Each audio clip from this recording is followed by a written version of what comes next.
A gente vê toda essa discussão do Édipo, a gente fica se perguntando se é livre. E aí eu retomo aquele poema da Cecília Meirelles, né? Liberdade, essa palavra que o sonho humano alimenta, que não há ninguém que explique e ninguém que não entenda. Parece que é algo assim inatingível, mas vamos procurar entender um pouco o que seria essa liberdade, tá certo?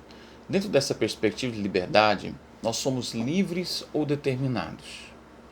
Há de fato uma liberdade? A liberdade acontece?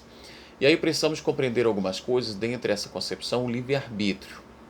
Na tradição filosófica em geral, desde os gregos, foi-se estudando essa liberdade. E uma das primeiras concepções dentro da cultura grega é a concepção da liberdade em Sócrates, aonde para ele as virtudes como a justiça, a fortaleza, a temperança, a prudência dependiam do conhecimento que delas temos. Ou seja, agimos bem quando conhecemos a virtude e mal quando a ignoramos. Foi feita algumas críticas a essa concepção de Sócrates. Por quê? A crítica se faz a essa posição porque ele desconsiderou a vontade humana como elemento capaz de contrariar a disposição racional para o bem. Já Aristóteles ele vai definir o ato voluntário como o princípio de si mesmo, de modo que tanto a virtude como o vício dependem da vontade do indivíduo. Ao examinar as paixões, por exemplo, cólera, medo, audácia, inveja e alegria, Aristóteles diz que elas são apetites e diante delas não podemos afirmar que somos bons ou maus, porque não depende da escolha. Já a virtude, ele vai afirmar, ele entende a virtude que ela não é um apetite, mas é uma disposição do caráter, relacionada com a escolha determinada por um princípio racional próprio do homem, dotado de sabedoria prática. Já as virtudes ou vícios, eles envolvem a escolha e por isso podem ser bons ou maus e estão sujeitos às honras ou aos castigos. Então, na Grécia Antiga, no âmbito da polis, fala-se de liberdade compartilhada entre iguais. E essa liberdade ela é do espaço político. Essa ética, essa liberdade, ela não é uma liberdade privada de dentro da casa. Ela é do cenário externo, político. Tá certo? Mas quando chegamos aqui à Idade Média, nós temos uma concepção interessante abordada por Santo Agostinho. Agostinho vai falar do livre-arbítrio. Esse livre-arbítrio seria uma liberdade que significa ali uma liberdade de indiferença por meio do qual o sujeito age pela força da sua vontade, independentemente dos constrangimentos que ele sofre, tá? Essa abordagem de Agostinho, ela vai ser muito importante, porque ela nos leva a uma concepção nova, liberdade mais ampla, mais plena. Já na Idade Moderna, deixando o campo da discussão teológica, da fé, René Descartes ele traz essa reflexão do livre-arbítrio para uma questão racional, porque ele defende que o ser humano deve sempre procurar dominar a si mesmo, desejando apenas o que pode fazer. Mesmo que as paixões possam ser boas em si, cabe à razão averiguar como as utilizamos a fim de dominá-las, já que a força das paixões está em iludir a alma, com razões enganosas e inadequadas. Portanto, o intelecto tem prioridade sobre as paixões, na medida em que o melhor conhecimento delas é a condição para que possamos controlá-las. E aí, avançando, nós temos então a questão do determinismo. Falamos aqui de liberdade. E o determinismo? Será se tudo é liberdade, livre-arbítrio, posso fazer o que eu quiser? Ou não? E aí nós chegamos a uma influência do positivismo dentro dessa concepção. Esse positivismo ele vai ser uma influência, de certa forma, das ciências, né? E que vai influenciar as ciências humanas.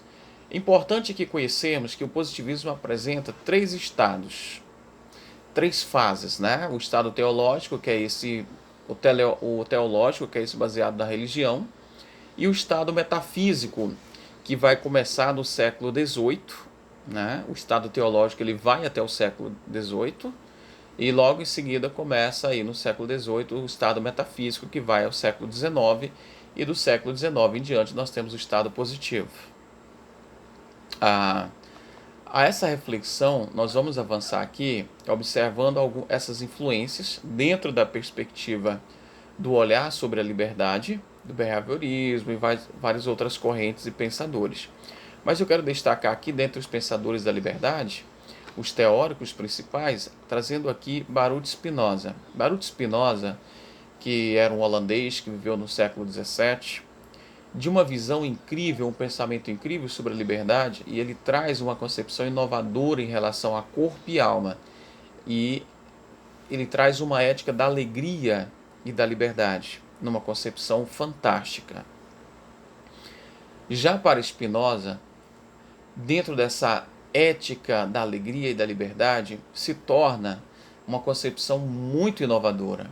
E avançando, nós temos aqui, por outro lado, uma reflexão não tão distante desse pensamento, mas uma reflexão sobre a consciência e a liberdade. Essa reflexão de consciência e liberdade,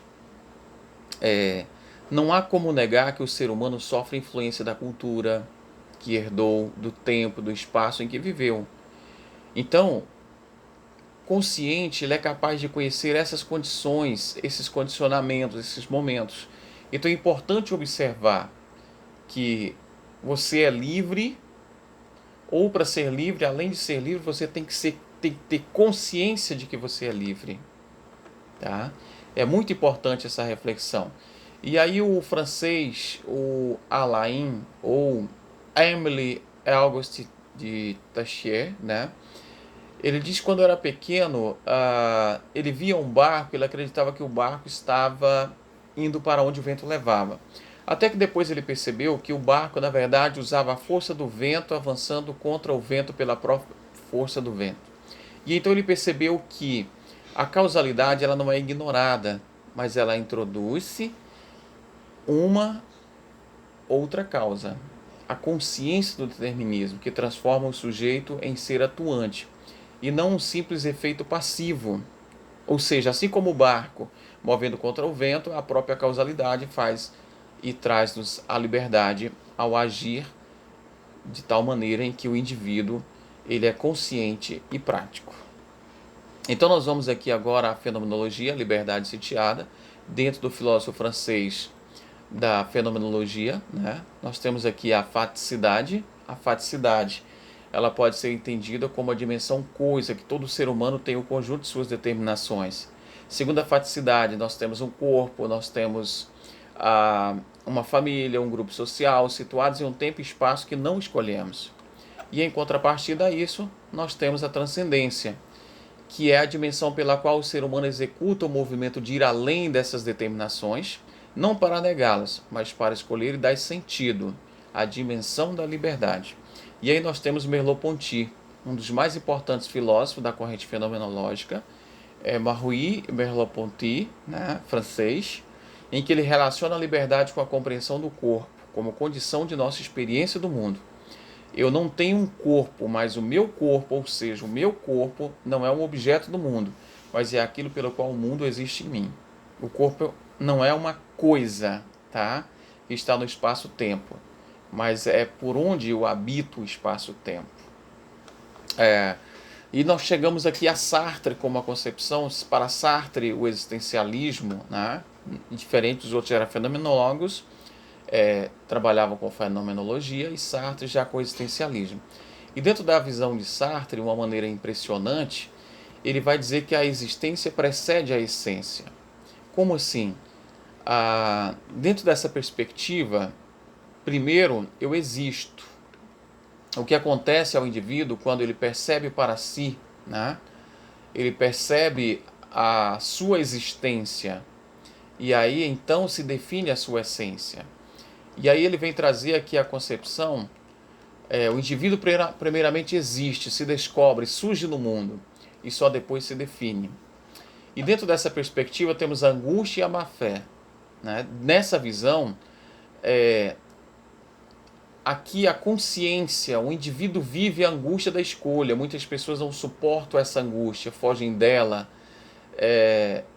aninhando-se na má-fé.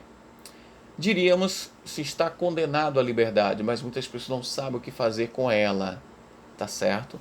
E por outro lado, ele vai falar da liberdade e responsabilidade, em que o indivíduo, essa liberdade, ela precisa ser acompanhada de responsabilidade, porque Sartre colocou-se nos limites da ambiguidade, pois, por um lado, a realização humana de sua liberdade existe o comportamento moral, e, por outro, a moral é impossível, visto que os princípios não podem ser o mesmo para todo mundo.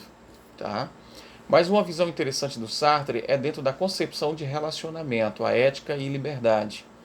Dentro dessa visão, o outro, né? Eu não sou uma ilha isolado, mas eu vivo em relacionamento, um relacionamento intersubjetivo, sempre pensando no outro. E esse outro é que pode realmente, de repente, atormentar.